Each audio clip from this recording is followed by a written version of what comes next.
Chapter 7, Social Influence and Group Processes. Think about your day to day life and the various social interactions you have. In the morning before going to school, you interact with your family members. In school, you discuss topics and issues with your teachers and classmates, and after school, you phone up, visit, or play with your friends. In each of these instances, you are part of a group which not only provides you the needed support and comfort but also facilitates your growth and development as an individual. Have you ever been away to a place where you were without your family, school, and friends? How did you feel? Did you feel there was something vital missing in your life? Our lives are influenced by the nature of group membership we have. It is therefore important to be part of groups which would influence us positively and help us in becoming good citizens. In this chapter, we shall try to understand what groups are and how they influence our behavior. At this point, it is also important to acknowledge that not only do others influence us, but we as individuals are also capable of changing others and the society. The benefits of cooperation and competition and how they influence our personal and social lives will also be examined. We will also see how identity develops, how we come to know ourselves. Similarly, we would try to understand why sometimes group conflicts arise, examine the perils of group conflict, and apprise ourselves of various conflict resolution strategies so that we are able to contribute towards making a harmonious and cohesive society. Nature and formation of groups. What is a group? The preceding introduction illustrates the importance of groups in our lives. One question that comes to mind is how are groups? For example, your family, class, and the group with which you play different from other collections of people. For example, people who have assembled to watch a cricket match or a school function are at one place but are not interdependent on each other. They do not have defined roles, status, and expectations from each other. In the case of your family, class, and the group with which you play, you will realize that there is mutual interdependence. Each member has roles, there are status differentials, and there are expectations from each other. Thus, your family, class, and play group are examples of groups and are different from other collections of people. A group may be defined as an organized system of two or more individuals who are interacting and interdependent, who have common motives, have a set of role relationships among its members, and have norms that regulate the behavior of its members. Groups have the following salient characteristics: a social unit consisting of two or more individuals who perceive themselves as belonging to the group. This characteristic of the group helps in distinguishing one group from the other and give the group its unique identity. A collection of individuals who have common motives and goals. Groups function either working towards a given goal or away from certain threats facing the group. A collection of individuals who are interdependent, that is, what one is doing may have consequences for others. Suppose one of the fielders in a cricket team drops an important catch during the match. This will have consequence for the entire team. Individuals who are trying to satisfy a need through their joint association also influence each other. A gathering of individuals who interact with one another either directly or indirectly. A collection of individuals whose interactions are structured by a set of rules and norms. This means that the group members perform the same functions every time the group meets and the group members adhere to group norms. Norms tell us how we ought to behave in the group and specify the behaviors expected from group members. Groups can be differentiated from other collections of people. For example, a crowd is also a collection of people who may be present at a place situation by chance. Suppose you are going on the road and an accident takes place. Soon a large number of people tend to collect. This is an example of a crowd. There is neither any structure nor feeling of belongingness in a crowd. Behavior of people in crowds is irrational and there is no interdependence among members. Teams are special kinds of groups. Members of teams often have complementary skills and are committed to a common goal or purpose. Members are mutually accountable for their activities in teams. There is a positive synergy attained through the coordinated efforts of the members. The main differences between groups and teams are: first, in groups, performance is dependent on contributions of individual members. In teams, both individual contributions and teamwork matter. In groups, the leader or whoever is heading the group holds responsibility for the work. However, in teams, although there is a leader, members hold themselves responsible. An audience is also a collection of people who have assembled for a special purpose, maybe to watch a cricket match or a movie. Audiences are generally passive, but sometimes they go into a frenzy and become mobs. In mobs, there is a definite sense of purpose. There is polarization in attention, and actions of persons are in a common direction. Mob behavior is characterized by homogeneity of thought and behavior as well as impulsivity. Figure 7.1. By looking at these two pictures, picture A shows a football team, a group in which members interact with one another, have roles and goals. Picture B depicts an audience watching the football match, a mere collection of people who, by some coincidence, maybe their interest in football, happen to be in the same place at the same time.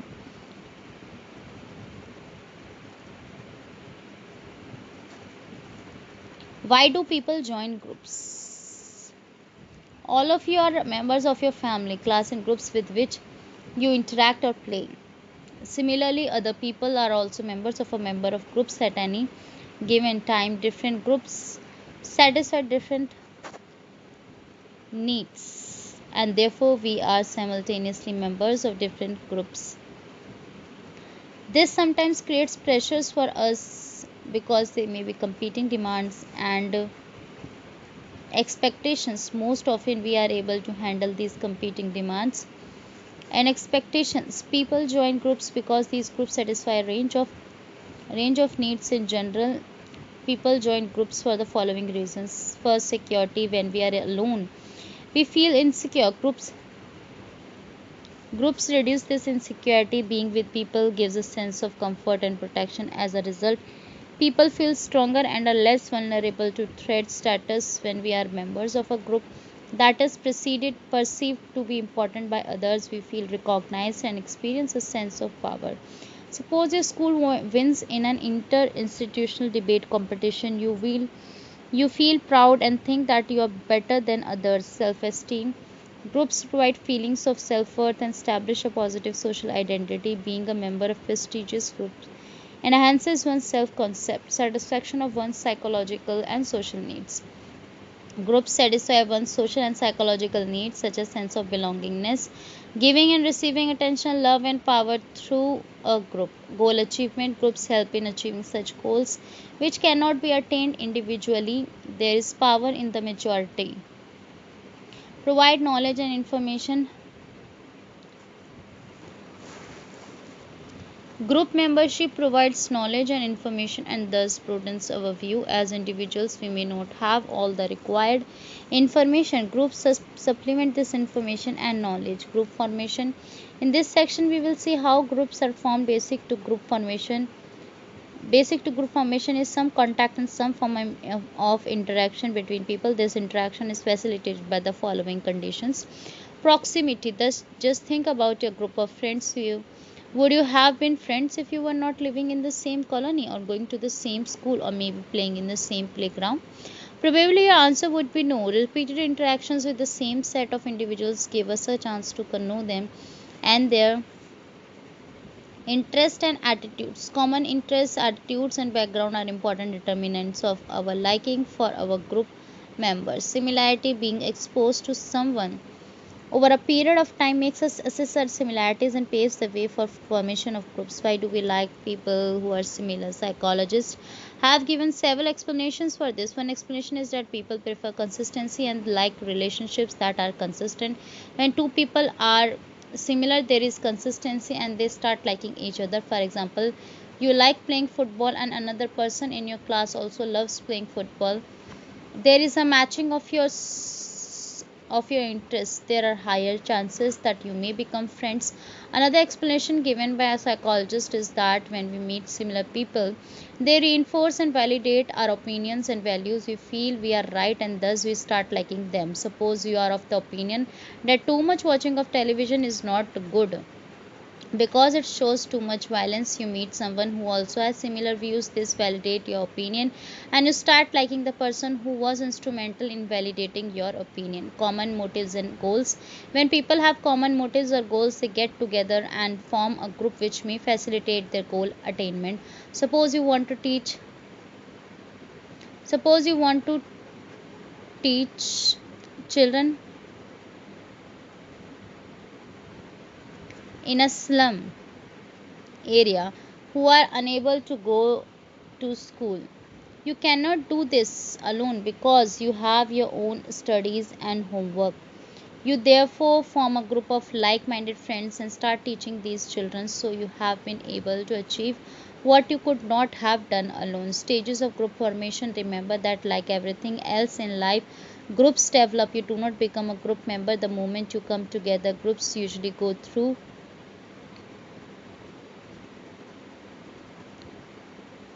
different stages of formation: conflict, stabilization, performance, and dismissal. Tuckman suggested that groups pass through 5 developmental sequences. These are forming, storming, norming, performing, and adjourning. When group members first meet, there is a great deal of uncertainty about the group, the goal, and how it is to be achieved. People try to know each other and assess whether they will fit in. There is excitement as well as apprehensions. This stage is called the forming stage. Often after this stage, there is a stage of intra-group conflict which is referred to as storming. In this stage, there is conflict among members about how the target of the group is to be achieved, who is to control the group and its resources, and who is to perform what task. When this stage is complete, some sort of hierarchy of leadership in the group develops and a clear vision as to how to achieve the group goal. The storming stage is followed by another stage known as norming. Group members by this time develop norms related to group behavior. This leads to development of a positive group identity. The fourth stage is performing. By this time, the structure of the group has evolved and is accepted by group members. The group moves towards achieving the group goal. For some groups, this may be the last stage of group development. However, for some groups, for example, in the case of an organizing committee, for a school function, there may be another stage known as adjourning stage. In this stage, once the function is over, the group may be disbanded. However, it must be stated that all groups do not always proceed from one stage to the next in such a systematic manner. Sometimes several stages go on simultaneously, when in other instances groups may go back and forth through the various stages, or they may just skip some of these stages. During the process of group formation, groups also develop a structure. We should remember that group structure develops as members interact over time. This interaction shows regularities in distribution of tasks to be performed, responsibilities assigned to members, and the prestige or relative status of members. Four important elements of group structure are roles, are socially defined expectations that individuals in a given situation are expected to fulfill. The roles refer to the typical behavior that depicts a person in a given social context. You have the role of a son or a daughter, and with this role, there are certain role expectations, that is, including the behavior expected of someone in a particular role. As a daughter or as a son, you are expected to respect elders, listen to them, and be responsible towards your studies. Norms are expected standards of behavior and beliefs established, agreed upon, and enforced by group members. They may be considered as a group's unspoken rules. In your family, there are norms that guide the behavior of family members. These norms represent shared ways of viewing the world. Status refers to the relative social position given to group members by of others. This relative position or status may be either ascribed, given maybe because of one's seniority, or achieved. The person has achieved status because of expertise or hard work. By being members of the group, we enjoy the status associated with that group. All of us therefore strive to be members of such groups which are high in status or are viewed favorably by others. Even within a group, different members have different prestige and status. For example, the captain of a cricket team has a higher status compared to the other members, although all are equally important for the team's success. Cohesiveness refers to togetherness, binding, or mutual attraction among group members. As the group becomes more cohesive, group members start to think, feel, and act as a social unit and less like isolated individuals. Members of a highly cohesive group have a great have a great desire to remain in the group in comparison to those who belong to low cohesive groups. Cohesiveness refers to the team spirit or we feeling or a sense of belongingness to the group. It is difficult to leave a cohesive group or to gain membership of a group which is highly cohesive. Extreme cohesiveness, however, may sometimes not be in a group's interest. Psychologists have identified the phenomenon of groupthink, which is a consequence of extreme cohesiveness. Groupthink. Generally, teamwork in groups leads to beneficial results. However, Irvin Irving Janis has suggested that cohesion can interfere with effective leadership and can lead to disastrous decisions. Janis discovered a process known as groupthink in which a group allows its concerns for unanimity. They, in fact, override the motivation to realistically appraise courses of action. It results in the tendency of decision makers to make irrational and uncritical decisions. Groupthink is characterized by the appearance of consensus or unanimous agreement within a group. Each member believes that all members agree upon a particular decision or a policy. No one expresses dissenting opinion because each person believes it would undermine the cohesion of the group and she would be unpopular. Studies have shown that such a group has an exaggerated sense of its own power to control events and tends to ignore or minimize cues from the real world that suggest danger to its plan. In order to preserve the group's internal harmony and collective well-being, it becomes increasingly out of touch with reality. Groupthink is likely to occur in socially homogeneous, cohesive groups that are isolated from outsiders, that have no tradition of considering alternatives, and that face a decision with high costs of failures. Examples of several group decisions at the international level can be cited as illustrations of groupthink phenomenon. These decisions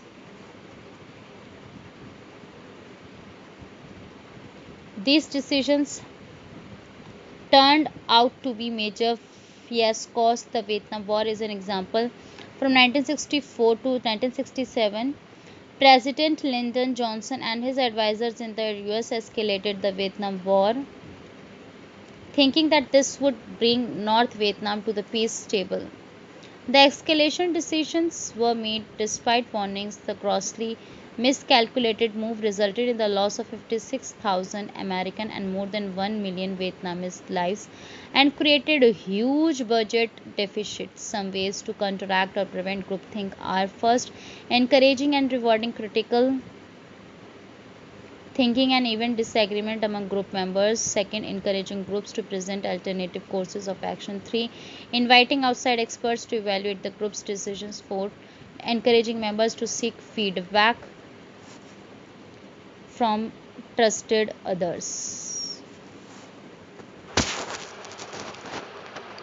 Type of groups. Groups differ in many respects. Some have a large number of members, for example a country. Some are small, for example a family. Some are short-lived, for example a community.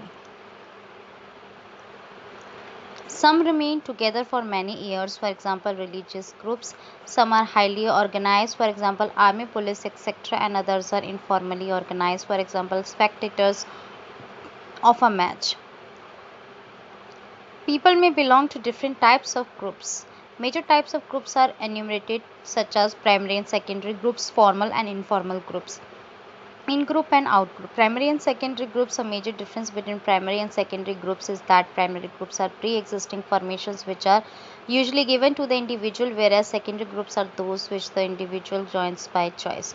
Thus, family, caste, and religion are primary groups, whereas membership of a political party is an example of a secondary group. In a primary group, there is a face-to-face interaction member.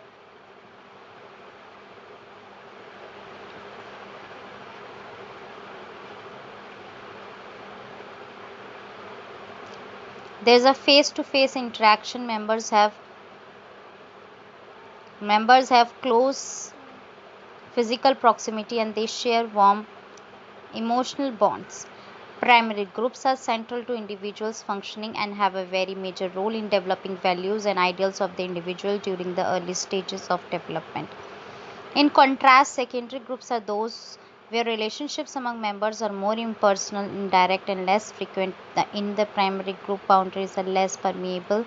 That is, members do not have the option to choose its membership as compared to secondary groups, where it is easy to leave and join another group. Formal and informal groups. These groups differ in the degree to which the functions of the group are stated explicitly and formally. The functions of a formal group are explicitly stated, as in the case of an office organization. The roles to be performed by group members are stated in an explicit manner. The formal and informal groups differ on the basis of structure. The formation of formal groups is based on some specific rules or laws, and members have definite roles.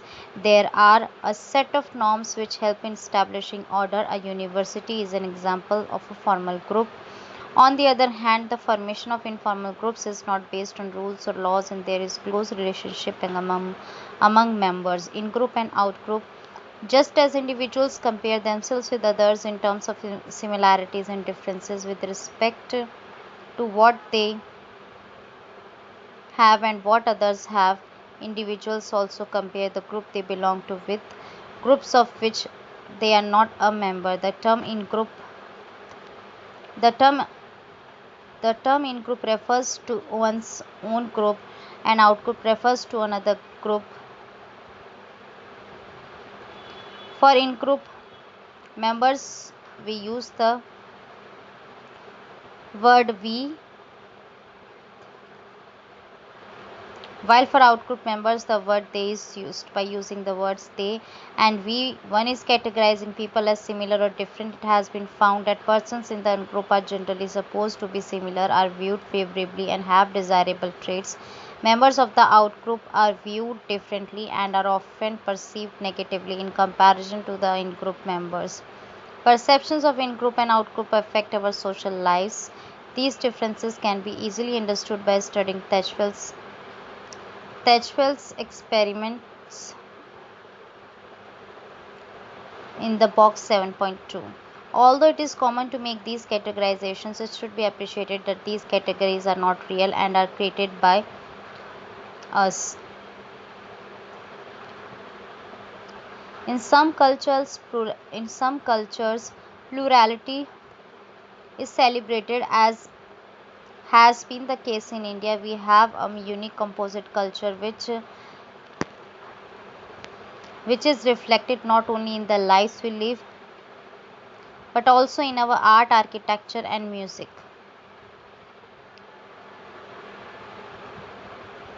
The minimal group paradigm experiments.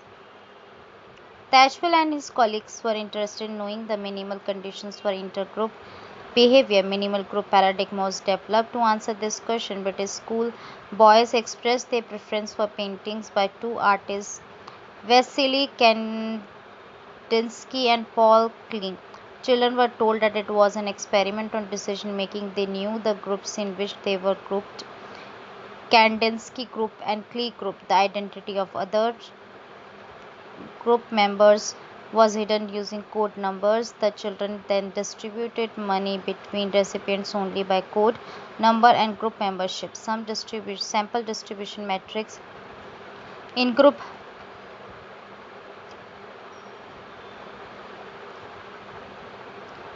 members 7, 8, 9, 10, 11, 12, 13, 14, 15, 16, 17, 18, 19 Outgroup member 1, 3, 5, 7, 9, 11, 13, 15, 17, 19, 21, 23, 25. You will agree that these groups are created on a flimsy criterion, that is preference for paintings by two artists which had no past history or future, yet results showed that children favored their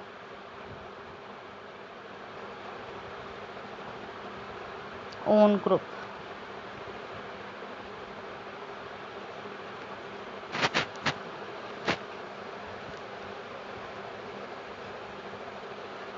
Influence of group on individual behavior. We have seen that groups are powerful as they are able to influence the behavior of individuals. What is the nature of this influence? What impact does the presence of others have on our performance? We will discuss two situations. First, an individual performing an activity alone in the presence of others, social facilitation, and two, an individual performing an activity along with the others as part of a larger group, social loafing. Since social facilitation has been briefly discussed in chapter 6, we would try to understand the phenomenon of social loafing in this section. Social loafing. Social facilitation research suggests that presence of others leads to arousal and can motivate individuals to enhance their performance if they are already good at solving something. This enhancement occurs when a person's efforts are individually evaluated. What would happen if efforts of an individual in a group are pooled so that you look at the performance of the group as a whole? Do you know what often happens? It has been found that individuals work less hard in a group than they do when performing alone. This points to a phenomenon referred to as social loafing. Social loafing is a reduction in individual effort when working on a collective task, that is, one in which outputs are pooled with those of other group members. An example of such a task is the game of tug of war. It is not possible for you to identify how much force each member of the team has been exerting. Such situations give opportunities to group members to relax and become a free rider. This phenomenon has been demonstrated in many experiments by Latane and his associates, who asked group of male students to clap or cheer as loudly as possible as they.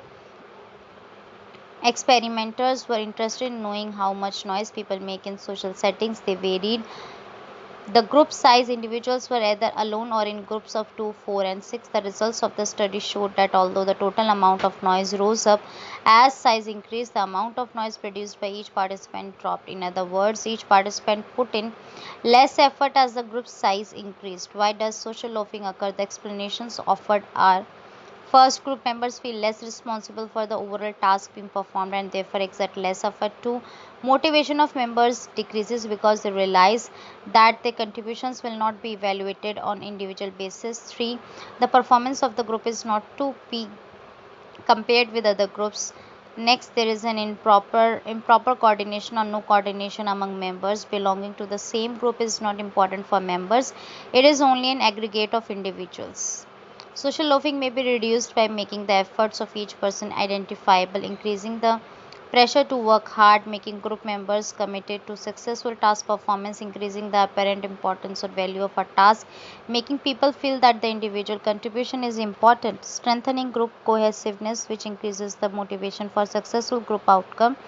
Group polarization.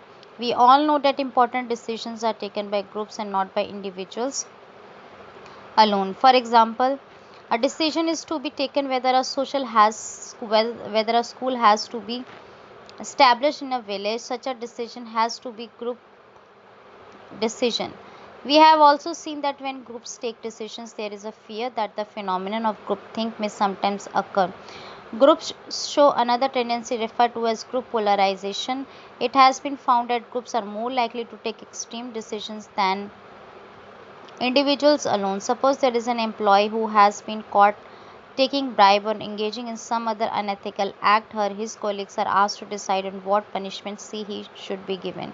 They may let him go scot free or decide to terminate his services instead of imposing a punishment which may be commensurate with the unethical act he had engaged in. Whatever the initial position in the group, his position becomes much stronger as a result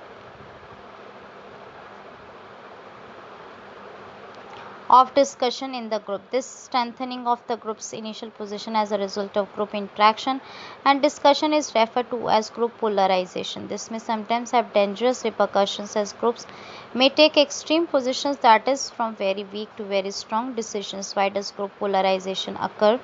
Let us take an example where the capital punishment should be there. Suppose you favor capital punishment for heinous crimes. What would happen if you were interacting with and discussing this issue with like minded people? After this interaction, your views may become stronger. The firm conviction is because of the following three reasons. In the company of like minded people, you are likely to hear newer arguments favoring your viewpoints. This will make you more favorable towards capital punishment. When you find others also favoring capital punishment, you feel that this view is validated by the public. This is a sort of bandwagon effect. When you find people having similar views, you are likely to perceive them as in group. You start identifying with the group, begins showing conformity, and as a consequence, your views become strengthened. Conformity, compliance, and obedience. Groups and individuals exert influence on us. This influence may force us to change our behaviors in a particular direction. The term social influence refers to those processes whereby our attitudes and behaviors are influenced by the real or imagined presence of other people. Throughout the day, you may encounter a number of situations where others have tried to influence you and make you think in ways they want. Your parents, teachers, friends, radio and television commercials create one or the other kind of social influence. Social influence is a part of our life. In some situations, social influence on us is very strong, as a result of which we tend to do things which we otherwise would have not done. On other occasions, we are able to defy influence of others and may even influence them to adopt our own viewpoint. This section describes three important group influence processes, that is, conformity, compliance, and obedience. Imagine the following situation in your school. Some of your friends come to you with a letter of protest against the rule that has been recently announced, that is banning use of mobile phones in the school.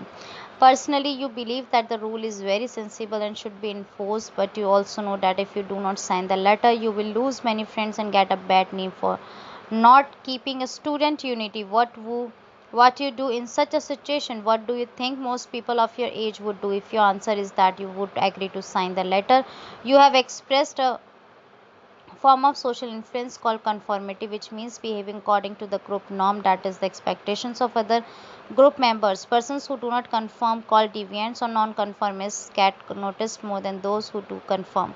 Kalman distinguished three forms of social influence: with compliance, identification, and internalization. In compliance, there are external conditions that force the individual to accept the influence of the significant other. Compliance also refers to behaving in a particular way in response to a request made by someone. Thus, in the example described above, you may sign the letter with the thought that you were accepting the request not because you agree with other students, but because you have been requested to do so by a significant member. This would be a case of compliance, also called external public conformity. Compliance could take place even without a norm. For example, a member of a community group for clean environment requests you to put a sticker on your bike that reads, "Say no to plastic bags." You agree to do so not because of a group norm or even because you personally believe in banning plastic bags, but because you see no harm or problem in putting such a sticker on your bike. At the same time, you find it easier to say yes rather than no to such a harmless and eventually meaningful request. Identification, according to Kalman, refers to influence process based on agreement seeking or identity seeking. Internalization, on the other hand, is a process based on information seeking. Yet another form of behavior is obedience. A distinguishing feature of obedience is that such behavior is a response to a person in authority. In the example given above, you may sign the letter more readily if a senior teacher or a student leader asks you to do so. In such a situation, you are not necessarily following a group norm but rather carrying out an instruction or an order. The presence of an authority figure immediately makes this behavior different from conformity. For instance, you may stop talking loudly in the classroom when the teacher asks you to keep quiet, but not when your classmate tells you to do the same thing. We can see that there are some similarities between conformity, compliance, and obedience, but there are also some differences. All three indicate the influence of others on an individual's behavior. Obedience is the most direct and explicit form of social influence, whereas compliance is less direct than obedience because someone has requested and thus you comply. Here, the probability of refusal is there. Conformity is the most indirect form. You are conforming because you do not want to deviate from the norm. Conformity. Why do people follow group norms when the only punishment they may face if they do not is the displeasure of the group or being perceived as different? Why do people conform even when they know that the norm itself is not desirable? It seems that the tendency to follow a norm is natural and does not need any special explanation, yet we need to understand why such a tendency appears to be natural or spontaneous. First, norms represent a set of unwritten and informal rules of behavior that provide information to members of a group about what is expected of them in specific situations. This makes the whole situation clearer and allows both the individual and the group to function more smoothly. Second, in general, people feel uncomfortable if they are considered different from others. Behaving in a way that differs from the expected form of behavior may lead to disapproval or dislike by others, which is a form of social punishment. This is something that most people fear, often in an imagined way. Recall the question we ask so often: what will people then say? Following the norm is thus the simplest way of avoiding disapproval and obtaining approval from others. Third, the norm is seen as reflecting the views and beliefs of the majority. Most people believe that the majority is more likely to be right rather than wrong. An instance of this is often observed in quiz shows on television when a contestant is at a loss for the correct answer to a question. He may opt for an audience opinion. The person most often tends to choose the same option that the majority of the audience chooses by the same reasoning. People conform to the norm because they believe that the majority must be right. The pioneering experiments on conformity were carried out by Sheriff and Asht. They some illustrate some of the conditions that determine the extent of conformity and also methods that may be adopted for the study of conformity in groups. These experiments demonstrate what Sheriff called the autokinetic effect and the Asht technique. What lessons are to be learned from the results of these experiments on conformity? The main lesson is that the degree of conformity among the group members is determined by many factors which are situation specific. The autokinetic effect. Sheriff conducted a series of experiments to demonstrate how groups form their norms and members make their judgments according to these norms. Participants were seated in a dark room and asked to concentrate on a point of light. After watching this point of light, each person was asked to estimate the distance through which the point had moved. This kind of judgment had to be made over a number of trials. After each trial, the group was given information about the average distance judged by the members. It was observed that in subsequent trials, subjects modified their judgments in a way that made them more similar to the group average. The interesting aspect of this experiment was that the point of light actually did not move at all. The light was only seen as moving by the participant. Therefore, the effect has been called the kinetic effect. Yet, in response to instructions from the experimental, the participants not only judged the distance the light moved but also created a norm for this distance. Note that the participants were not given any information regarding the nature of change, if any, in their judgments over trials. Determinants of conformity. First, size of the group. Conformity is greater when the group is small than when the group is large. Why does it happen? It is easier for a deviant member, one who does not conform, to be noticed in a small group. However, in a large group, if there is strong agreement among most of the members, this makes the majority stronger and therefore the norm is also strong. In such a case, the minority members would be more likely to conform because the group pressure would be stronger. Second, size of the minority. Take the case of the Ash experiment. Suppose the subject finds that after some rounds of judgment of the lines, there is another participant who starts agreeing With the subject's answer, would the subject now be more likely to confirm or less likely to do so? When the dissenting or deviating mind size increases, the likelihood of conformity decreases. In fact, it may increase the number of dissenters or non-conformists in the group. Third, nature of the task. In Ash experiment, the task required an answer that could be verified and could be correct or incorrect. Suppose the task involves giving an opinion about some topic. In such a case, there is no correct or incorrect answer. Situation in which which situation is there likely to be more conformity?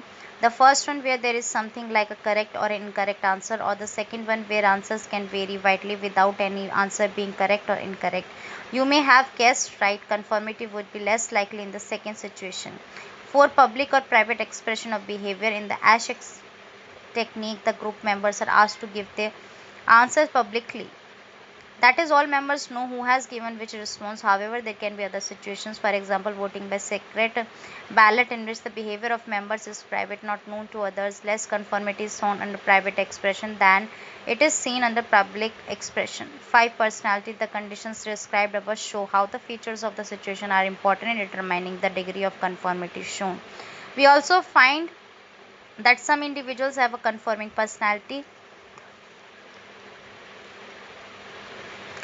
Such persons have a tendency to change their behavior according to what others say or do in most situations. By contrast, there are individuals who are independent and do not look for a norm in order to decide how to behave in a specific situation. Research has shown that highly intelligent people, those who are confident of themselves, those who are strongly committed and have a high self-esteem, are less likely to conformity take place because of informational influence that results from accepting evidence that rather than reality. Rational this kind of rational conformity can be thought of as learning about the world from the actions of others. We learn by observing people, who are the best source of information about many social conventions. New group members learn about the group's customs by observing the actions of other group members. Conformity may also occur because of normative influence, that is, influence based on a person's desire to be accepted or admired by others. In such cases, people conform because deviation from group may lead to rejection or at the least non acceptance of some form of punishment. It is generally observed that the group majority determines the final decision, but in certain conditions, a minority may be more influential. This occurs when the minority takes a firm and uncompromising stand, thereby creating a doubt on the correctness of the majority's viewpoint. This creates a conflict within the group.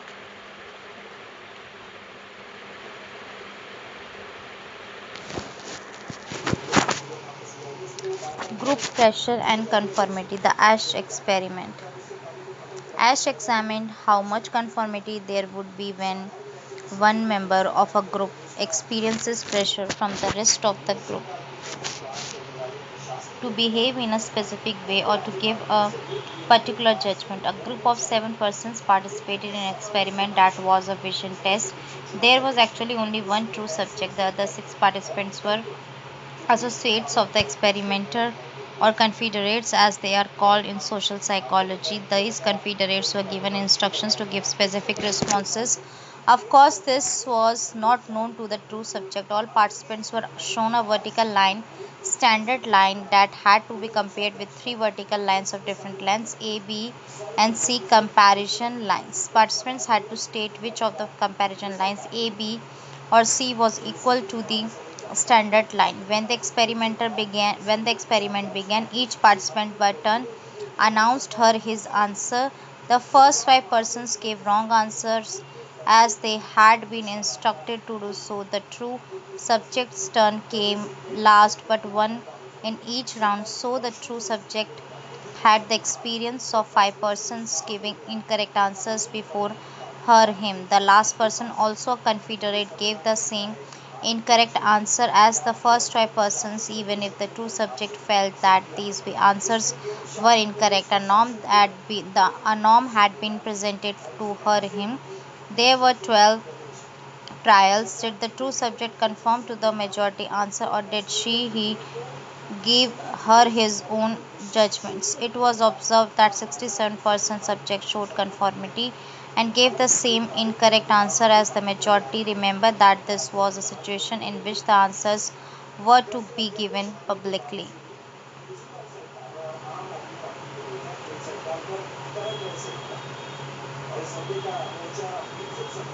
Compliance. It was stated earlier that compliance refers simply to behaving in response to a request from another person or group, even in the absence of a norm. A good example of compliance is the kind of behavior shown when a salesperson comes to our door. Very often, this person comes with some goods that we really do not wish to buy, yet, sometimes, to our own surprise, we find that the salesperson has spoken to us for a few minutes and the conversation has ended with a purchase of what he or she wished to sell. So why do people comply? In many situations this happens because it is an easy way out of the situation. It is more polite and the other party is pleased. In other situations the in other situations, there could be other factors at work. The following techniques have been found to work when someone wants another person to comply. The foot in the door technique, the person begins to making a small request that the other person is not likely to refuse.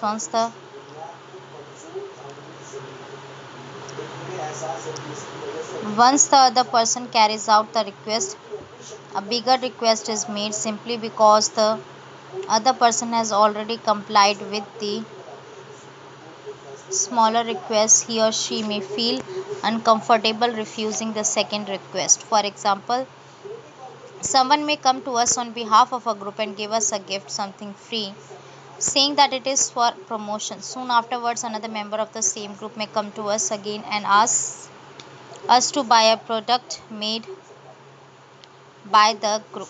The deadline technique. In this technique, a last date is announced until which a particular product or an offer will be available. The aim is to make people hurry and make the purchase before they miss the rare opportunity. It is more likely that people will buy a product under this deadline condition than if there is no such deadline. The door in the face technique. In this technique, you begin with a large request, and when this is refused, a later request for something smaller, the one that was actually desired, is made, which is usually granted by the person. Obedience. When compliance is shown to an instruction or order from a person in authority, such as parents, teachers, leaders, or policemen, that behavior is called obedience. Why people show obedience is easy to understand. Some often it is Most often it is because if we disobey, some punishment might follow.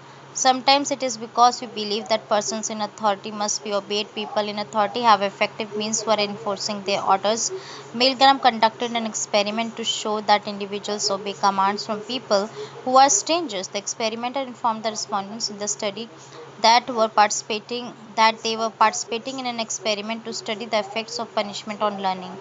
The experiment was conducted on pairs. One person in each pair was the learner whose work was to memorize pairs of words. The other participant was the teacher who would read these words aloud and punish the learner when he made errors by giving her him shock. The learner would make errors according to pre-arranged instructions.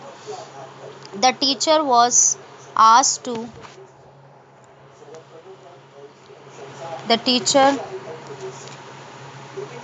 was asked to deliver a shock each time the learner made errors. The teacher was further told to increase the strength of the shock each time the learner made an error. In reality, no shocks were given. The instructions were so arranged that the teacher was faced with the dilemma: should he continue shocks even when they are increasingly painful? The experimenter kept on motivating the teacher to continue. In all, 65% showed total obedience. Some participants, however, protested and asked the session to end. Mil- Milgram's study suggests that even ordinary people are willing to harm an innocent person if ordered by someone in authority. Why do people obey even when they know that their behavior is harming others? Psychologists have identified several reasons for this. Some of these reasons are: first, people obey because they feel that they are not responsible for their own actions. They are simply carrying out orders from the authority. Two, authority generally possesses symbols of status. For example, uniform title, which people find difficult To resist, authority gradually increases commands from lesser to greater levels, and initial obedience binds the followers for commitment. Once you obey small orders, slowly there is an escalation of commitment for the person who is in authority, and one starts obeying bigger orders. Next, many times events are moving at such a fast speed, for example, in the right situation, that one has no time to think, just obey orders from above. Cooperation and competition. People interact with each other in different contexts. Behaviors in most social situations are characterized by either cooperation or competition. When groups work together to achieve shared goals, we refer to it as cooperation. The rewards in cooperative situations are group rewards and not individual rewards. However, when members try to maximize their own benefits and work for the realization of self interest, competition is likely to result. Social groups may have both competitive as well as cooperative goals. Competitive goals are set in such a way that each individual can get her his goal only if others do not attain their goals. For example, you can come first in a competition only if others do not perform to such a level that they can be judged as first. As cooperative goal, on the other hand, is one in which each individual can attain the goal only if other members of the group also attain the goal. Let us try to understand this from an example from athletics. In a 100 meters race between six people, only one can be the winner. Success depends on individual performance in a relay race. Victory depends on the collective performance of all members of a team. Dutch investigated cooperation and competition within groups. College students were assigned to groups of 5 persons and were required to solve puzzles and problems. One set of groups, referred to as the cooperative group, were told that they would be rewarded collectively for their performance. The other set of groups, labeled as competitive group, were told that there was a reward for individual excellence. Results showed that in cooperative groups there was more coordination, there was acceptance for each other's ideas, and members were more friendly than those in the competitive group. The main concern of the members of the cooperative group was to see that the group excels. Although competition between individuals within a group may result in conflict and disharmony, competition between groups may increase within group cohesion and solidarity. Prisoner's Dilemma game, which is a two-person game in which both parties are faced with cooperation or competition, and depending upon their choices both can win or lose, is often used to study cooperation or competition. This game is based on an anecdote. Two suspects were questioned by detectives separately. The detectives had only enough evidence to convict them for a small offense. Separately, the two convicts were offered a chance to confess. If one confesses and the other does not, the one who confesses will get no punishment, and his confession will be used to convict the other with a serious offense. If both confess, the punishment to both will be mild. If neither confesses, each will receive a light sentence. This scheme has been used in hundreds of experiments to demonstrate that when two parties are involved, there is a conflict between motive to cooperate and motive to compete. For example, there are two players A and B. If both cooperate, both get 3 points each.